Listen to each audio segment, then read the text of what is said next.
Marcus Chen stood at the edge of the Royal Guard training ground, watching the morning sun cast long shadows across the pristine lawns of the palace compound.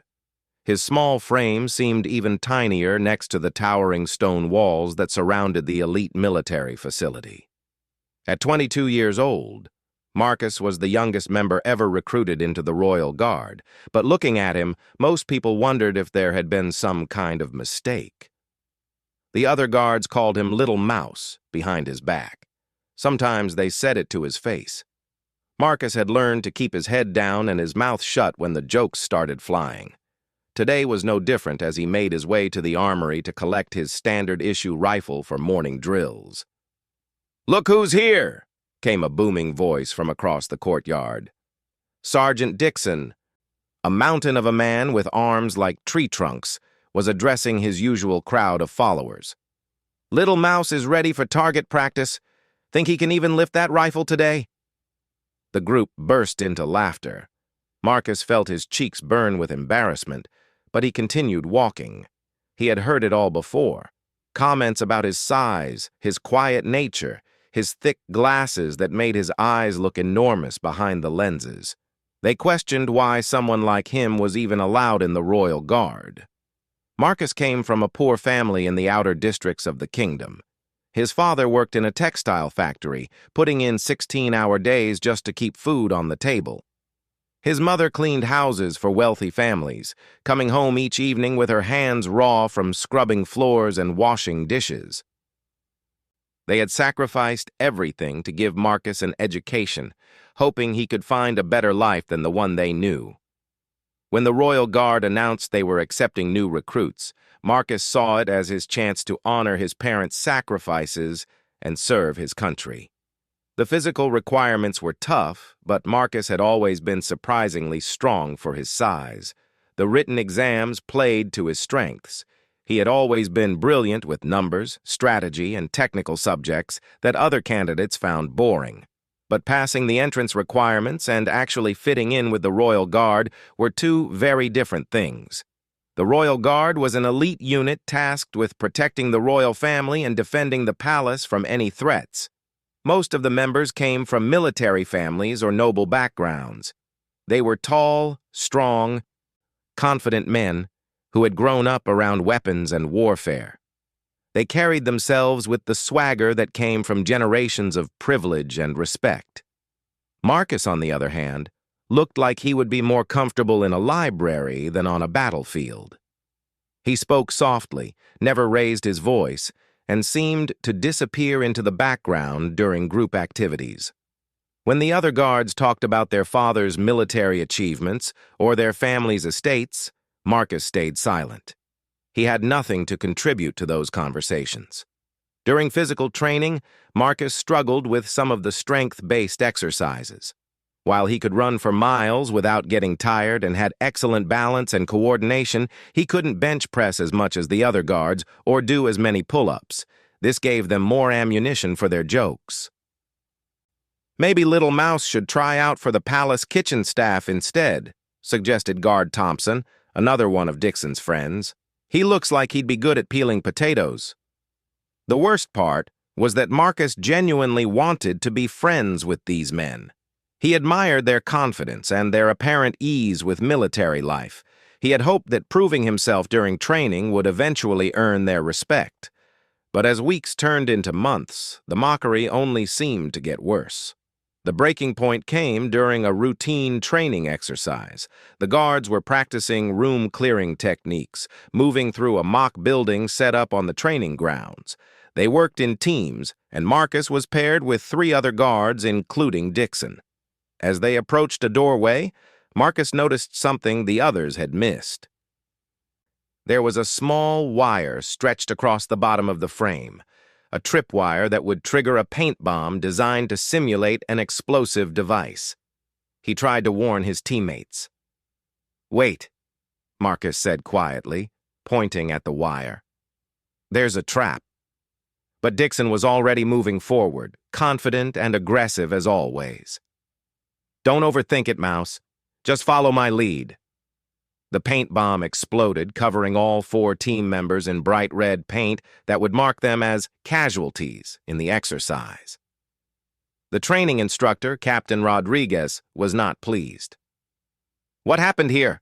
the captain demanded, his voice sharp with irritation. "Little Mouse got us killed," Dixon announced, loud enough for everyone to hear. "He distracted us when we were trying to focus." Marcus opened his mouth to explain about the tripwire, but Dixon cut him off. "Maybe you should stick to equipment maintenance, Mouse. Leave the real soldier work to the real soldiers." The other team members nodded in agreement. Even though Marcus had actually spotted the trap that they had missed, somehow it became his fault that they had walked into it. Marcus realized that no matter what he did, he would always be the scapegoat when things went wrong. That evening, Marcus sat alone in his small dormitory room, cleaning his rifle with methodical precision. The other guards had gone to the local tavern to drink and tell stories about their training adventures. Marcus was never invited to join them. He thought about his parents, probably sitting down to a simple dinner right now in their tiny apartment. They were so proud that their son was serving in the Royal Guard. They bragged about him to their neighbors and co-workers, not knowing that he was considered a failure by his fellow guards. Marcus had always been different from other people his age. While they were interested in sports and social activities, he preferred reading military history and studying weapon mechanics.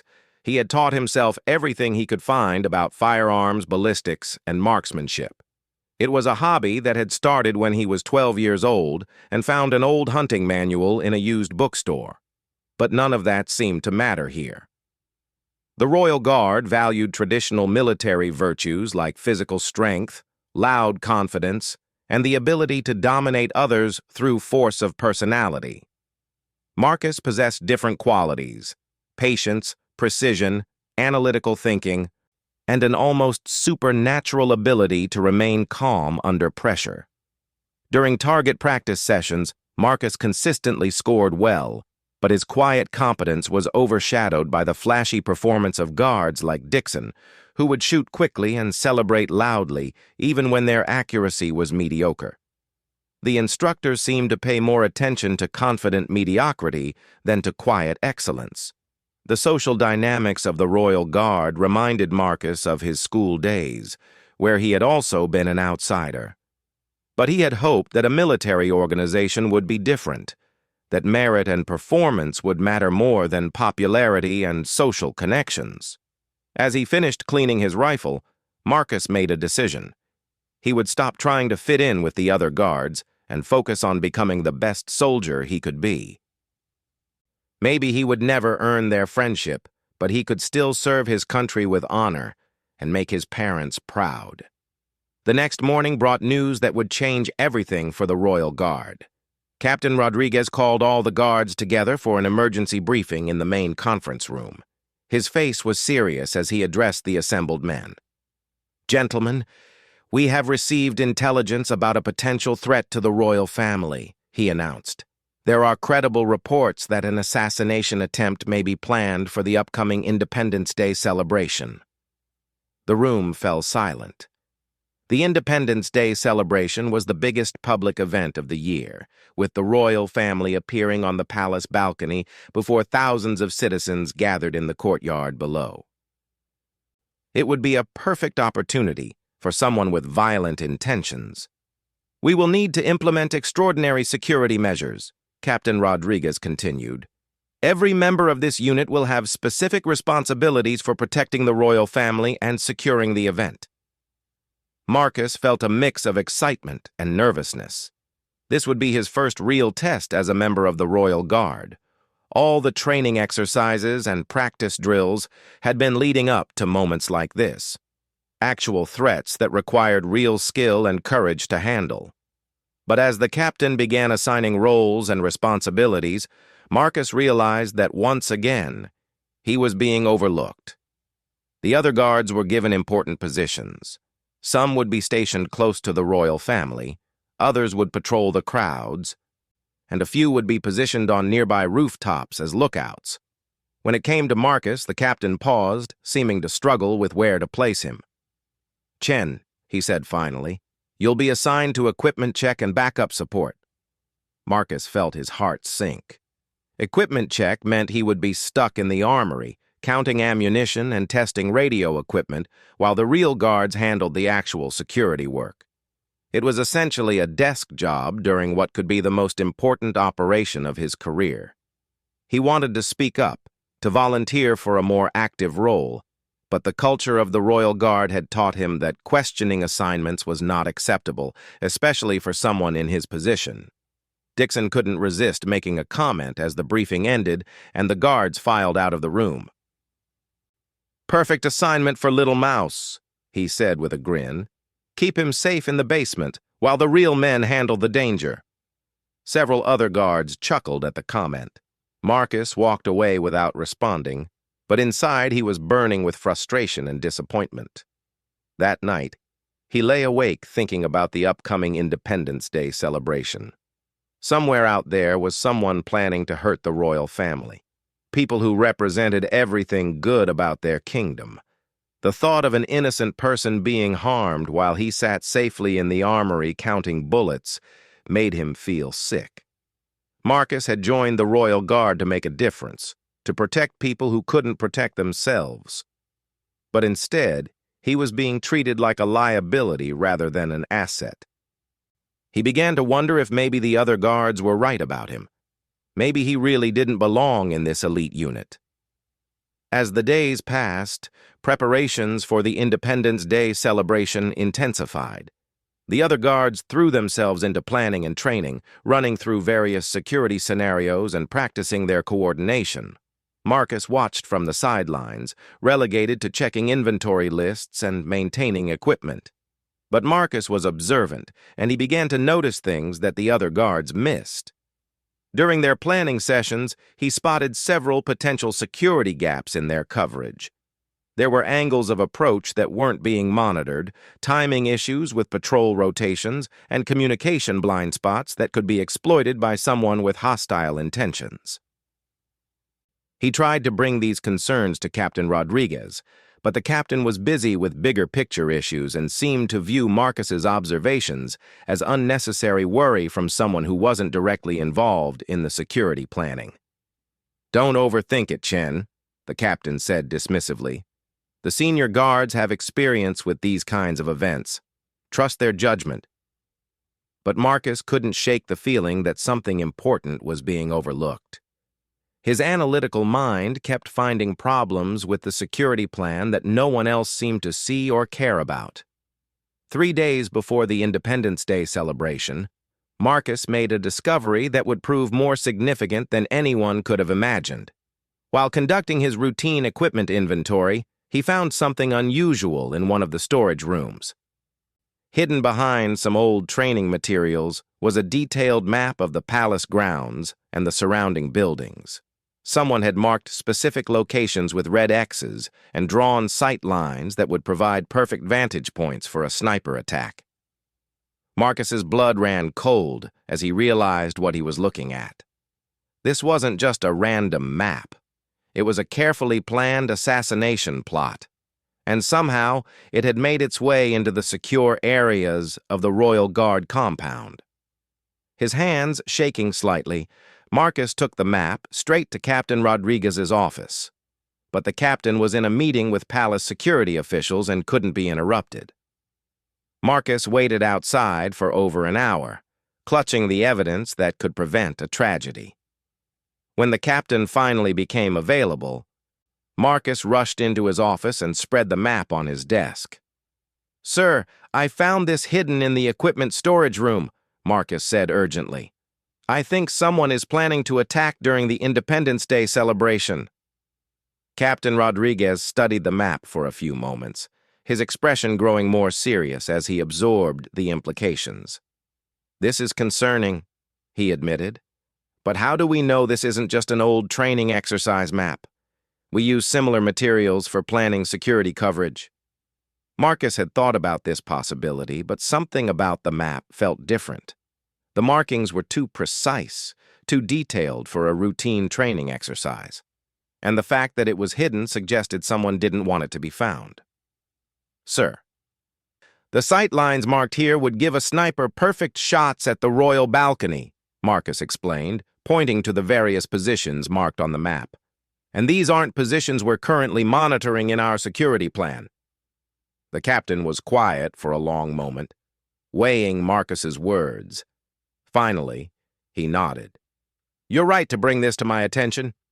I'll have our intelligence people investigate where this map came from and whether there's any credible threat associated with it. Marcus felt a surge of relief. For once, someone was taking his concerns seriously. But that relief was short-lived. Over the next 2 days, the investigation into the map seemed to stall. The intelligence team couldn't determine where it had come from or whether it represented a real threat. Some officials suggested it was probably just leftover materials from a previous training exercise that had been misplaced. Meanwhile, the other guards continued with their preparations, seemingly unconcerned about the potential threat that Marcus had uncovered. Dixon even made jokes about Little Mouse playing detective when word of the discovered map spread through the unit. The night before the Independence Day celebration, Marcus couldn't sleep. Something felt wrong, and his instincts were screaming that danger was approaching. He had always trusted his intuition. It was one of the qualities that had helped him succeed in situations where others failed. He got up and walked to his small window, looking out at the palace grounds in the moonlight. Tomorrow, thousands of innocent people would gather in the courtyard below to celebrate their nation's independence. The royal family would appear on the balcony, vulnerable and exposed, trusting the royal guard to keep them safe. Marcus made a decision that would change the course of his life and potentially save the lives of everyone he had sworn to protect. If no one else was going to take the mysterious map seriously, he would have to act on his own. He quietly gathered his equipment and prepared for what could be the most important mission of his young career. Tomorrow would be the day that Little Mouse finally showed everyone what he was really capable of. The morning of Independence Day dawned clear and bright, with a gentle breeze that carried the sounds of celebration preparation throughout the capital city. Marcus arrived at the Royal Guard compound before sunrise, his mind still racing with concerns about the hidden map he had discovered. Despite the intelligence team's dismissal of the threat, he couldn't shake the feeling that something terrible was about to happen. The armory was quiet and cold in the early morning light. Marcus began his assigned duties, methodically checking equipment and ensuring all communication devices were functioning properly. It was important work, but he felt like a spectator preparing to watch the most significant event of his career from the sidelines. Through the small basement window, he could see the other guards moving with purpose across the courtyard. They wore their dress uniforms with pride, their boots polished to mirror brightness, their weapons cleaned and inspected. Each man knew his role in the elaborate security plan that would protect the royal family during their public appearance. Dixon walked past the armory window, leading a squad of guards toward their assigned positions. He caught sight of Marcus through the glass and made an exaggerated saluting gesture, causing his companions to laugh. Even on this crucial day, Marcus couldn't escape their mockery. Captain Rodriguez appeared in the armory doorway around 8 o'clock, his face tense with the responsibility of coordinating the security operation. "Chen, how are we looking on equipment status?" he asked, consulting a checklist on his clipboard. "All communication devices tested and operational, sir," Marcus reported. "Ammunition counts verified, backup weapons prepared. Everything is ready." The captain nodded approvingly. "Good work. You'll monitor radio communications from here during the event. If any unit needs equipment support or backup supplies, you'll coordinate the response." Marcus wanted to ask about the investigation into the mysterious map, but the captain was already turning to leave. The message was clear. Marcus's role was to stay in the armory and provide support from a safe distance, while the real guards handled the actual security work. By mid-morning, The palace courtyard was beginning to fill with citizens arriving for the celebration. Through the security cameras monitored in the armory, Marcus could watch the crowds gathering below the royal balcony. Families with children, elderly couples, young people laughing and talking excitedly, all of them trusting that the royal guard would keep them safe. The radio chatter from the various guard units created a steady background noise in the armory. Marcus listened carefully as each team reported their status and position. Everything seemed to be proceeding according to plan, but his unease continued to grow. At 11:30, Marcus received an unexpected visitor. Guard Thompson appeared in the armory doorway, looking slightly embarrassed. "Hey, Mouse," he said, using the nickname without his usual mocking tone. "My radio isn't working properly. Dixon sent me to get a replacement." Marcus quickly found a new radio and helped Thompson test it to make sure it was functioning correctly. As Thompson prepared to leave, he paused and looked back. "Look, I know we give you a hard time," he said awkwardly, "but you do good work down here. The equipment is always perfect when we need it." It was the closest thing to a compliment Marcus had ever received from one of the other guards, and it caught him off guard. Before he could respond, Thompson was gone, hurrying back to his position. The royal family's appearance was scheduled for noon, when they would step onto the balcony to address the crowd and officially begin the Independence Day celebration. Marcus watched the clock on the wall, counting down the minutes until the moment of maximum vulnerability. At 11:45, something unusual caught his attention on one of the security camera feeds. The camera covered the roof of the old cathedral that stood about 600 yards from the palace. According to the security plan, that building should have been checked and cleared hours ago, with a guard stationed on the roof to monitor the area. But the camera showed no sign of any royal guard presence on the cathedral roof. Instead, Marcus could see what looked like a small dark shape near the bell tower, something that hadn't been there during earlier camera checks. He switched to a different camera angle, trying to get a better view of the object. His heart began to pound as he realized what he was looking at. Someone was on that roof, someone who shouldn't be there, and they appeared to be setting up some kind of equipment. Marcus immediately grabbed his radio to contact the guard unit responsible for that sector. "Unit 7, this is base. Can you confirm the status of the cathedral roof? I'm seeing an unidentified presence on camera." The response crackled back through static. "Base, Unit 7. Cathedral was cleared at 0800 hours. No personnel stationed on roof per security plan. Must be a camera malfunction." "Unit 7, I need you to visually confirm the roof area. I'm seeing movement that doesn't match your report." There was a pause, then an irritated response. "Base, we're in position for the royal appearance. Cannot break formation for equipment issues. Suggest you check your cameras." Marcus felt frustration boiling up inside him.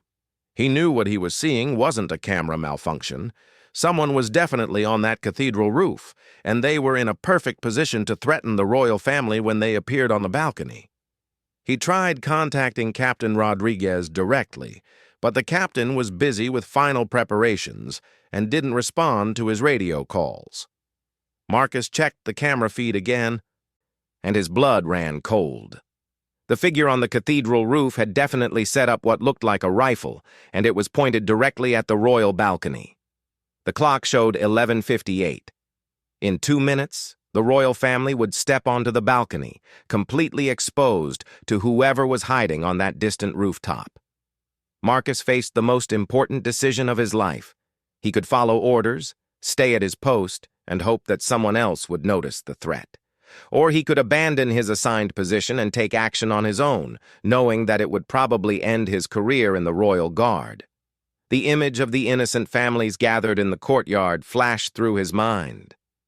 He thought about the princess, barely 16 years old, who would be standing on that balcony in moments. He thought about his parents, who had sacrificed everything so he could serve his country. There was no real choice at all. Marcus grabbed his rifle and a scope from the equipment rack. He had been studying the palace buildings for months, and he knew there was roof access through the East Tower stairwell. If he could get to the palace roof, he would have a clear line of sight to the cathedral. But first, he did something that went against every protocol in the Royal Guard manual. He activated the emergency broadcast system and sent an urgent message to all units. All units, this is Chen in base. Confirmed sniper threat on cathedral roof, 600 yards northeast of Royal Balcony. Immediate response required. The radio exploded with confused chatter as guards tried to understand what was happening. Dixon's voice cut through the noise, angry and authoritative. "Mouse, what the hell do you think you're doing? Get off this frequency and stay at your post." But Marcus was already running toward the East Tower, his rifle slung across his shoulder. Behind him, he could hear Captain Rodriguez's voice on the radio, demanding explanations and trying to restore order to the confused security operation. The stairwell to the palace roof was narrow and steep, with stone steps worn smooth by centuries of use. Marcus climbed as quickly as he could, his breathing steady despite the urgency. All those training runs that the other guards had mocked were paying off now. As he reached the roof access door, he could hear the crowd below beginning to cheer. The royal family was making their appearance on the balcony. Marcus was out of time. He burst through the door onto the palace roof, immediately dropping to one knee and raising his rifle. Through his scope, he could see the cathedral clearly. The sniper was still there, and Marcus could see the barrel of his rifle tracking toward the royal balcony. At this distance, it would be an extremely difficult shot. 600 yards in a crosswind, with the lives of innocent people hanging in the balance. Marcus had never attempted a shot this challenging under real combat conditions. But as he settled into position and controlled his breathing, something remarkable happened. All the noise and chaos around him seemed to fade away. The worried voices on his radio, the cheering crowd below, the sound of his own heartbeat, everything became quiet and still. This was the moment Marcus had been unknowingly preparing for his entire life. All those hours reading about ballistics and studying wind patterns, all those quiet sessions at the practice range, working to improve his accuracy while the other guards showed off with flashy shooting techniques. All those nights spent cleaning and maintaining his rifle with obsessive precision. Through his scope, Marcus could see the sniper on the cathedral roof making final adjustments to his position. The man was professional and patient, clearly experienced with this kind of work. In seconds, he would take a shot that could change the course of history. Marcus calculated wind speed and direction, adjusted for the distance and elevation difference, and slowly squeezed his trigger. The mathematics of ballistics that had fascinated him since childhood now became a matter of life and death. But just as he was about to fire, something unexpected happened. The radio crackled with Captain Rodriguez's voice, and what he said made Marcus hesitate. "All units, we have identified the individual on the cathedral roof. He is Guard Lieutenant Williams from the 3rd Battalion, conducting authorized surveillance as part of an intelligence operation. Do not engage. Repeat, do not engage." Marcus kept his scope trained on the figure, but doubt crept into his mind. Could he have been wrong about the threat? Was he about to shoot an innocent guard who was simply doing his job? Through the scope, he watched as the figure on the cathedral roof adjusted his position again. Something about the movement didn't look right. Marcus had observed enough Royal Guard training to recognize standard surveillance positions, and this didn't match any of them. The man was definitely preparing to take a shot, not conducting surveillance. Marcus made a split-second decision that would define the rest of his life. He chose to trust his own judgment over the voice on the radio, even though it meant directly disobeying orders from his commanding officer. The rifle's report echoed across the palace grounds like thunder. Through his scope, Marcus saw the figure on the cathedral roof jerk backward and fall. The threat was neutralized, but Marcus knew his troubles were just beginning. The radio immediately erupted with angry voices as guards throughout the compound tried to understand what had just happened. Captain Rodriguez was shouting for Marcus to explain his actions, while Dixon was calling him a traitor who had just shot a fellow guard. But before anyone could process the full implications of the situation, something happened that changed everything. A second sniper, hidden in a different location, opened fire on the royal balcony. The shot missed its intended target by inches, striking the stone wall behind the princess and sending fragments of marble flying. The crowd below screamed and began to panic, pushing and shoving as people tried to escape what they realized was an active attack. Suddenly, Marcus's radio crackled with a new voice. The real Lieutenant Williams, reporting in from his actual position on the other side of the palace grounds. "Command, this is Williams. I'm hearing gunfire near my position. My surveillance post is secure, but I can see smoke coming from the cathedral area. Request immediate backup." The horrible truth became clear to everyone listening to the radio. The figure Marcus had shot was not Lieutenant Williams. It was an imposter, part of a coordinated assassination attempt that was still in progress. Captain Rodriguez's voice cut through the chaos with professional calm. "All units, we have multiple sniper threats. Palace is under attack. Implement emergency protocols immediately." Marcus didn't wait for further orders. Through his scope, he was already scanning for the second shooter. Based on the trajectory of the shot that had nearly hit the princess, the sniper had to be positioned somewhere to the east of the palace.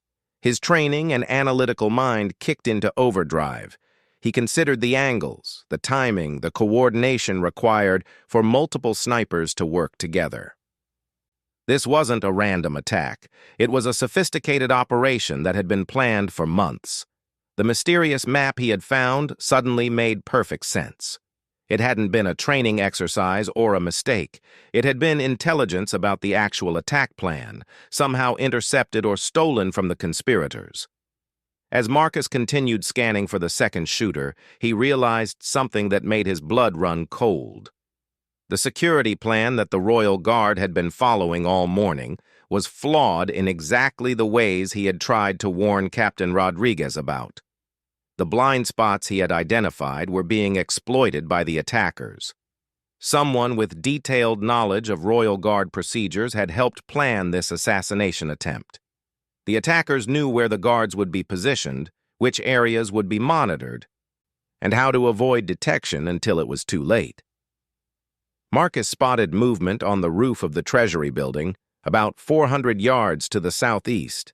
Through his scope, he could see another sniper settling into position for a second attempt at the royal family. But this time, Marcus wasn't hesitating. He had already proven his judgment was correct, and lives were depending on his actions. He adjusted his aim, controlled his breathing, and fired again. The second sniper dropped out of sight, but Marcus couldn't tell if he had neutralized the threat or simply forced the attacker to take cover. Either way, it bought precious time for the royal family to be evacuated to safety. The radio chatter was now completely focused on the emergency response. Guards were reporting in from positions throughout the palace grounds, trying to coordinate a systematic search for any additional threats. Captain Rodriguez's voice came through clearly. "Chen, what's your current position and status?" "Palace roof, east side," Marcus reported. "I have overwatch on the cathedral and treasury building. 2 targets engaged." "Confirmed kills?" Marcus checked through his scope. Both figures were down and not moving. "Confirmed, sir." There was a pause. Then the captain's voice returned with something Marcus had never heard before. Respect. "Outstanding work, Chen. Maintain your position and continue overwatch. We're sending a team to secure the areas where you engaged the targets." For the first time since joining the Royal Guard, Marcus felt like he truly belonged. His unique skills and analytical mind had proven their worth in the most dramatic way possible. But he also knew that the day's events were far from over. As he maintained his vigilant watch over the palace grounds, Marcus began to piece together the full scope of the conspiracy he had helped uncover. The coordination required for this attack suggested a significant network of conspirators, possibly including someone within the Royal Guard itself. The thought sent a chill down his spine. If there was a traitor within their ranks, the danger was far from over. Marcus settled in for what could be a very long day, knowing that his skills as a marksman and analyst would be needed more than ever. Below him, the celebration that should have been a joyous national holiday had turned into a scene of controlled chaos as security forces worked to ensure the safety of thousands of innocent citizens. Marcus had helped prevent a national tragedy, but questions remained about who was behind the attack and whether all the threats had been neutralized. As he watched through his scope, Marcus realized that this was only the beginning of a much larger and more dangerous story. The next hour passed like a carefully choreographed dance of professional security work. From his position on the palace roof, Marcus watched as teams of royal guards systematically secured the cathedral and treasury building where he had neutralized the two snipers. The crowds in the courtyard had been safely evacuated, and the royal family had been moved to a secure bunker deep within the palace. Captain Rodriguez's voice crackled through Marcus's radio. "Chen, we need you to maintain overwatch while our teams investigate the sniper positions. Your elevated position gives you the best view of potential escape routes." "Copy that, sir," Marcus replied, sweeping his scope across the surrounding buildings. No movement detected in any of the previously identified positions. As he monitored the area, Marcus began to notice details that others might have missed. The way the snipers had positioned themselves suggested they had insider knowledge of the Royal Guard's standard operating procedures. They had chosen locations that would normally be considered low risk and therefore given minimal attention during security sweeps. More concerning was the timing coordination. The attack had been scheduled to begin exactly at noon, when the royal family would be most exposed on the balcony. But the second sniper's shot had come several minutes after Marcus had neutralized the first threat. This suggested the attackers had contingency plans and possibly additional backup positions prepared. Through his earpiece, Marcus could hear Dixon and several other guards approaching his position on the palace roof. Their boots echoed in the stairwell as they climbed toward his location. Dixon emerged through the roof access door, his face showing a mixture of confusion and reluctant respect. Behind him came Thompson and two other guards Marcus didn't know well. "Mouse," Dixon said, his usual mocking tone noticeably absent. "Captain wants us to provide you with backup and support. What do you need?" It was the first time any of the other guards had asked Marcus what he needed instead of telling him what to do. The shift in their dynamic was subtle, but unmistakable. "I need someone to monitor the radio traffic from the investigation teams," Marcus said, never taking his eye away from the scope. "There might be patterns in what they're finding that could help us identify additional threats." Thompson immediately took position near the radio equipment. "What kind of patterns should I be listening for?" Marcus was impressed that Thompson was asking serious tactical questions instead of making jokes. "Equipment types, ammunition, communication devices. If this was a coordinated attack, all the snipers would have been using similar gear supplied by the same source." For the next 20 minutes, Marcus continued his overwatch while the other guards monitored communications and provided security for his position. It was the first time he had worked as part of a real team. And despite the dangerous circumstances, it felt good to have his expertise valued and respected. The breakthrough came when the investigation team reached the cathedral sniper's position. Captain Rodriguez's voice came through the radio with new urgency. "All units, we have significant developments at the cathedral site. The individual Chen neutralized was carrying professional military-grade equipment, including a high-powered rifle with custom modifications. This was not an amateur operation."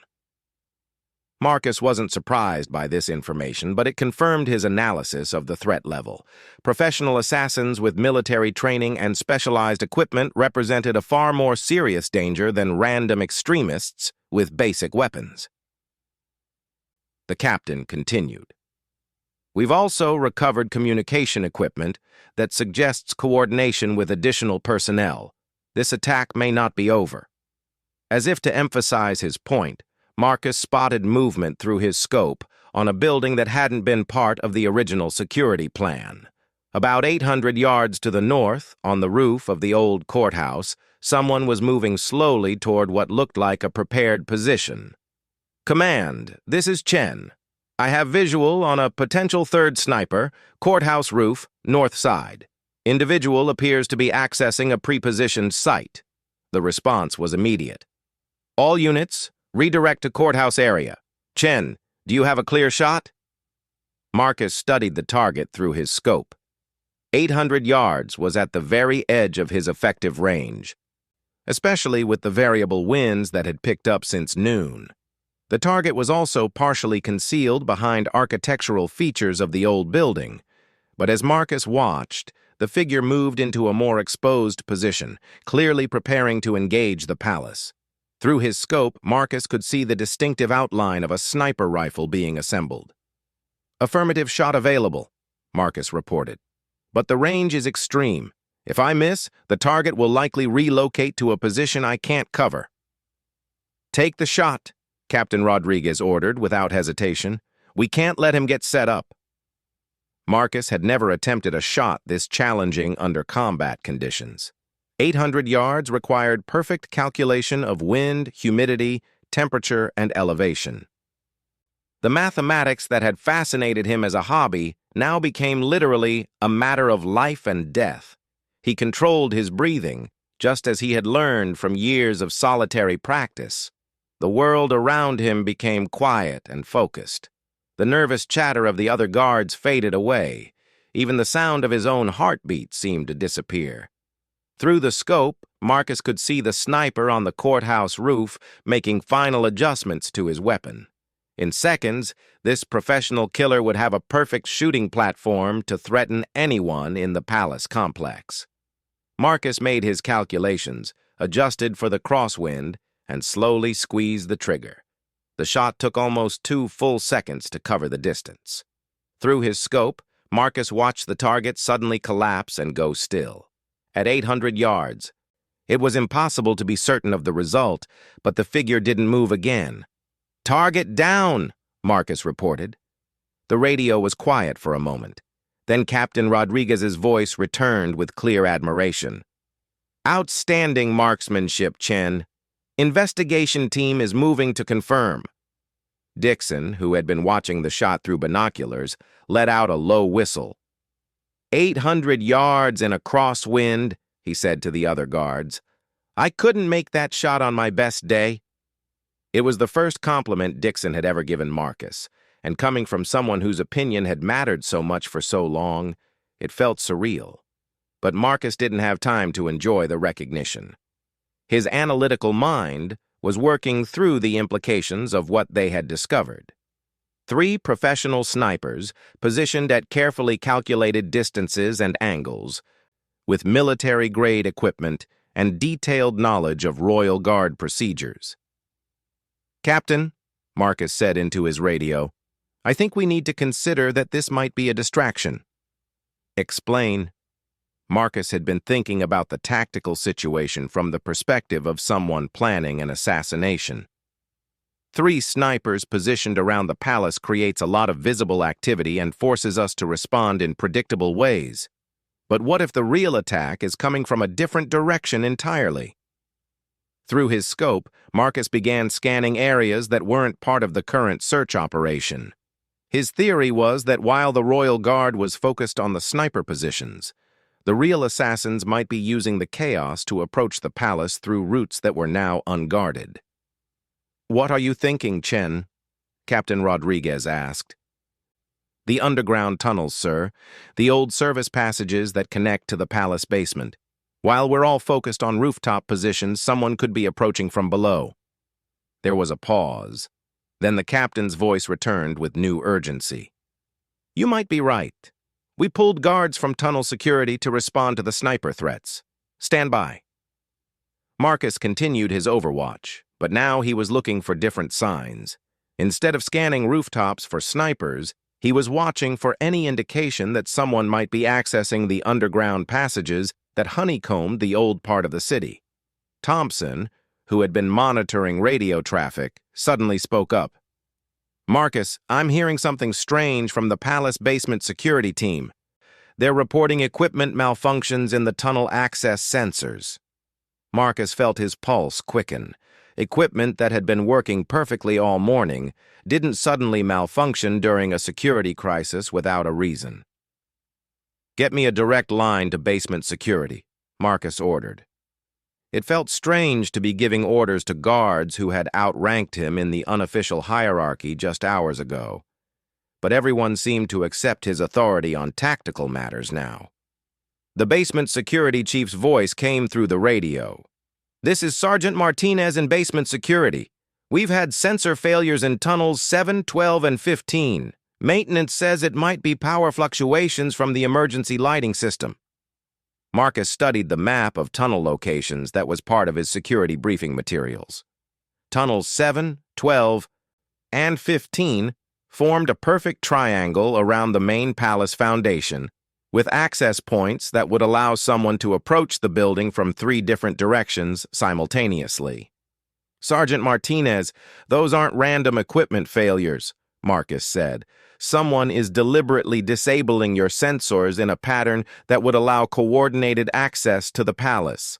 I recommend immediate lockdown of all tunnel entrances." "On whose authority?" Martinez asked. Captain Rodriguez's voice cut in. "On my authority. Chen's analysis has been accurate so far today. Lock down all tunnels immediately and begin systematic sweeps." As the tunnel lockdown began, Marcus felt a growing sense that they were finally getting ahead of the conspiracy instead of just reacting to it. But his satisfaction was short-lived.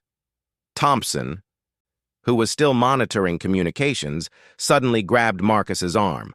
"Something's wrong. The investigation teams at the sniper sites aren't reporting in. They should have reached the positions by now."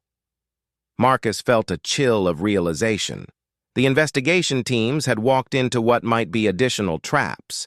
The snipers he had neutralized could have been part of an even larger plan designed to draw Royal Guard personnel into vulnerable positions. "Captain, we may have teams in danger," Marcus reported. "The sniper positions could have been prepared with secondary traps or backup personnel." Before Captain Rodriguez could respond, the sound of gunfire echoed across the palace grounds from the direction of the cathedral. The investigation team had encountered resistance. "All available units to cathedral area," the captain ordered. "We have guards under fire." Marcus watched through his scope as the situation rapidly developed. He could see muzzle flashes from windows in buildings near the cathedral, suggesting that the conspiracy included more people than just the snipers he had neutralized. But from his elevated position, Marcus could also see things that the guards on the ground couldn't. The pattern of gunfire suggested the attackers were trying to drive the Royal Guard units into a specific area, possibly toward additional traps or ambush positions. "Captain, the ground teams are being herded," Marcus reported. "The attack pattern is designed to force our people toward the old monastery building. I recommend they hold position instead of advancing." "Copy that. All units, hold current positions. Do not advance toward the monastery." Through his scope, Marcus could see figures moving on the monastery roof.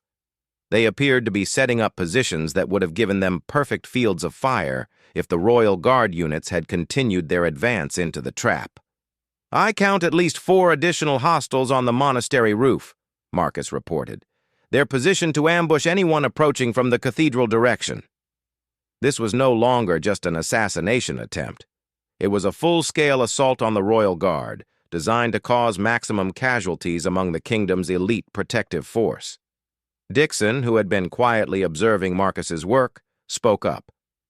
"Mouse, can you reach those positions from here?" Marcus calculated the distance and angles. The monastery was nearly 1,000 yards away, at the very edge of what might be possible with his rifle. But the alternative was sending ground teams into a deadly trap. "It's possible," Marcus said. But at that range, I'll need perfect conditions and multiple shots to clear all the positions. Do it, Captain Rodriguez ordered. We can't let them pin down our people. What followed was the most challenging marksmanship test of Marcus's life. Over the next 15 minutes, he systematically engaged targets at extreme range, while the other guards provided spotting assistance and security. Each shot required careful calculation and patient timing, waiting for wind conditions to stabilize. One by one, the hostile positions on the monastery roof went silent. Marcus's shooting was so precise and methodical that it seemed almost mechanical. But the other guards watching him could see the intense concentration and skill required for each engagement. When the last target was neutralized, Thompson was the first to speak. "I've never seen anything like that. You just cleared an entire building from almost a kilometer away." The respect in his voice was unmistakable, and Marcus realized that everything had changed. He was no longer Little Mouse, being tolerated by his colleagues. He had become the person they turned to when the situation was most critical. But even as the immediate threats were neutralized, Marcus knew they still hadn't uncovered the full scope of the conspiracy. Too many things about the attack suggested careful planning and inside knowledge. Someone within the kingdom's security apparatus had helped make this possible. As investigation teams finally reached the various attack sites safely, the true scale of the plot began to emerge.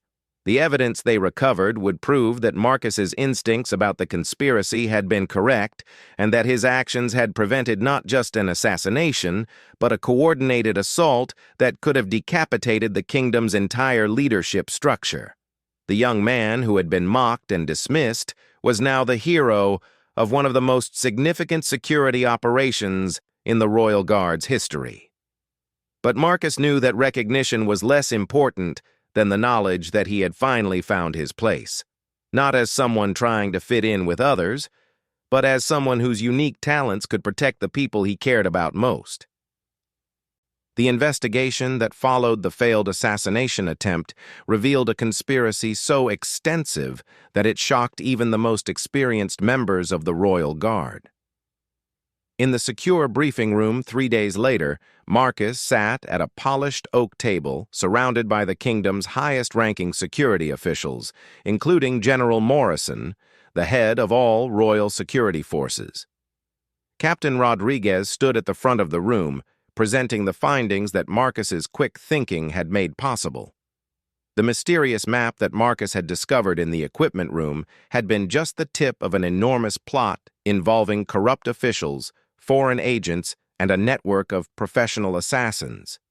The evidence recovered from the various attack sites confirms that this was a coordinated operation designed not just to eliminate the royal family, but to create enough chaos to allow a military coup, Captain Rodriguez explained. The secondary attacks on our personnel were intended to decapitate the Royal Guard's leadership structure. General Morrison, a stern man with silver hair and countless medals on his chest, turned his attention to Marcus. "Guard Chen, your actions prevented what could have been a national catastrophe.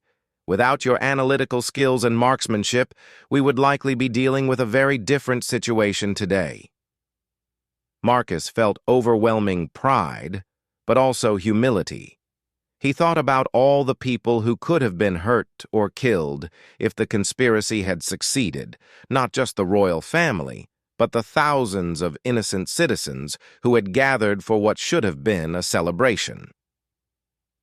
The investigation had uncovered evidence that the plot had been in development for over 2 years.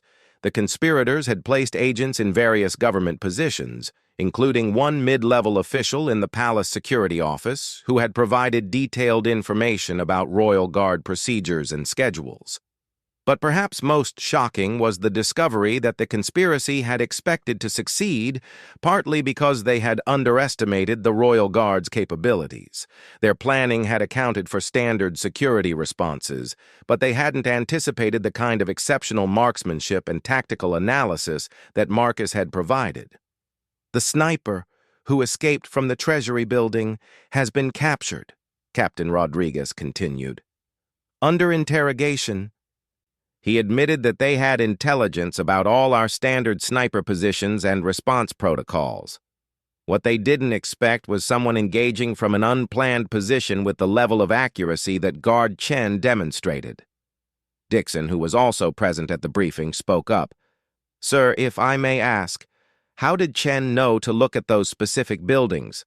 The cathedral and courthouse weren't flagged as priority concerns in our security assessment." Captain Rodriguez looked at Marcus, indicating he should answer the question himself. Marcus stood up, feeling more confident than he ever had in his life. "The original map I found showed sight lines that were too precise to be random. When I studied the angles and distances, I realized the attackers had chosen positions that would give them overlapping fields of fire while avoiding our standard patrol routes. It was a matter of thinking like they were thinking." General Morrison nodded approvingly. "That kind of analytical thinking is exactly what we need more of in our security operations. Captain Rodriguez, I want Guard Chen transferred to our tactical analysis unit immediately." The transfer to tactical analysis was more than just a promotion. It was recognition that Marcus's unique combination of technical knowledge and practical skills made him invaluable to the kingdom's security efforts. But even more meaningful to Marcus was how his relationship with his fellow guards had transformed. That evening, the entire Royal Guard unit gathered at their usual tavern for what had become an impromptu celebration, but this time, Marcus was the guest of honor rather than the excluded outsider. Dixon raised his glass and addressed the crowded room. "To Marcus Chen, who saved all our lives and probably the whole damn kingdom while we were too stupid to listen to him." The cheer that went up from the assembled guards was genuine and heartfelt. Thompson, who sat next to Marcus, leaned over and spoke quietly. "You know, I always thought you were too quiet and serious for this job. Turns out you were exactly what we needed." Marcus smiled, thinking about how much had changed in just a few days. "I thought the same thing about myself sometimes. I kept trying to be more like everyone else instead of figuring out how to be useful as myself." The conversation was interrupted by the arrival of someone unexpected. Princess Isabella herself, accompanied by only 2 bodyguards. The entire tavern fell silent as the young woman Marcus had helped protect walked directly to his table. "Guard Chen," she said with a warm smile, "I wanted to thank you personally for what you did. My father sends his gratitude as well, but I felt it was important to express my own appreciation." Marcus stood up, not sure of the proper protocol for this situation. "Your Highness, I was just doing my duty." "Perhaps," she replied. "But you did it exceptionally well. I understand that you spotted threats that others missed and made shots that others couldn't make. That's not just duty, that's extraordinary skill and courage." She handed Marcus a small wooden box. "This belonged to my grandfather, who was known as the finest marksman in the kingdom's history. I think he would have been proud to know that someone with your abilities was protecting our family." Inside the box was a beautifully crafted scope, made with precision optics and engraved with the royal seal. It was a gift that acknowledged not just Marcus's service, but his specific talents as a marksman. As the princess left the tavern, the other guards gathered around Marcus to examine the scope, but their attention wasn't mocking or jealous. It was the respect that professionals show for exceptional craftsmanship and skill. "That's a masterpiece," said Thompson, carefully examining the scope's construction. "Must be worth more than we make in 5 years." Dixon nodded in agreement. "And she's right about her grandfather. King Edward was legendary. Stories say he could hit a coin at 300 yards. Marcus felt a deep sense of satisfaction, but also responsibility. The princess's gift wasn't just recognition of what he had accomplished. It was an acknowledgement of what he might accomplish in the future. Over the following weeks, Marcus's new role in tactical analysis proved to be a perfect fit for his skills and interests. He worked with intelligence teams to analyze potential threats, studied attack patterns from other kingdoms, and developed new security protocols that accounted for the kind of sophisticated planning they had encountered during the assassination attempt. But perhaps more importantly, he had finally found his place within the Royal Guard community. The other guards now came to him for advice on technical matters, and his quiet, analytical approach was valued rather than dismissed. Captain Rodriguez called him into his office 1 month after the Independence Day incident. "Chen, I have something I want to discuss with you. General Morrison has recommended you for advanced training at the Royal Military Academy. It would mean 6 months away from your current duties, but you'd come back as a lieutenant with specialized training in counter-sniper operations." Marcus was overwhelmed by the opportunity, but also concerned about leaving his new position. "Sir, what about the tactical analysis work? I don't want to abandon responsibilities that might be important to the kingdom's security." The captain smiled. "That's exactly the kind of thinking that makes you officer material. The analysis work will continue, and you'll be even more valuable to it with formal military education. Besides, we're creating a new position specifically for you when you return, Director of Threat Assessment and Counter-Sniper Operations." The title was impressive, but what really mattered to Marcus was the knowledge that his unique skills would be used to protect innocent people. He thought about the families who had been at the Independence Day celebration, trusting that someone would keep them safe. "I accept, sir." As Marcus prepared for his departure to the Royal Military Academy, he received an unexpected visitor. His parents, dressed in their best clothes, had come to see him off.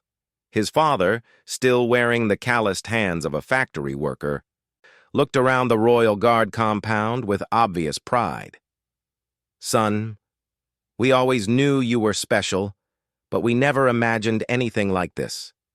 His mother, tears in her eyes, handed him a small package wrapped in brown paper. "This is just some food for your journey, but I wanted you to know how proud we are of everything you've accomplished." Marcus hugged his parents, thinking about all the sacrifices they had made to give him opportunities they had never had. The young man who had once been ashamed of his humble background now understood that his parents' values, hard work, attention to detail, and quiet determination were exactly what had made his success possible. On his last evening before leaving for the academy, Marcus climbed back up to the palace roof where he had made the shots that changed his life. The sun was setting over the capital city, painting the ancient buildings in golden light. Dixon found him there, carrying 2 cups of coffee. "Thought you might be up here," Dixon said, handing Marcus one of the cups. "This is where it all happened, isn't it?" Marcus nodded, looking out over the cathedral and courthouse where he had engaged the snipers. "It's strange to think that a few months ago I wasn't sure I belonged anywhere. Now I can't imagine being anywhere else." Dixon was quiet for a moment, then spoke with unusual seriousness. "You know, I owe you an apology. We all do. We judged you based on things that didn't matter. Your size, your background, the way you kept to yourself. We never bothered to find out what you were actually capable of." "You don't need to apologize," Marcus replied. "I learned something important, too. I spent so much time trying to fit in that I almost missed the chance to find out where I actually belonged." Dixon raised his coffee cup in a toast. "To finding where we belong." Marcus clinked his cup against Dixon's, looking out over the city he had sworn to protect. The young man who had once been called Little Mouse was now heading off to become an officer in the Royal Guard, with the respect of his colleagues and the gratitude of the royal family. But more than the recognition or the promotions, what mattered most to Marcus was the knowledge that he had found his true purpose. He wasn't just someone who could shoot accurately or analyze tactical situations. He was someone who could protect people who couldn't protect themselves. As the sun disappeared behind the ancient walls of the palace, Marcus thought about all the challenges that lay ahead. There would always be new threats to analyze, new skills to learn, and new ways to serve his kingdom. but he would face them all with the confidence that came from finally understanding his own worth. The guards who had once mocked him now looked to him for leadership and expertise. The royal family had personally thanked him for his service. Most importantly, he had proven to himself that being different wasn't a weakness to overcome, but a strength to embrace. Marcus Chen had found his place in the world, not by becoming someone else, but by becoming the best version of himself.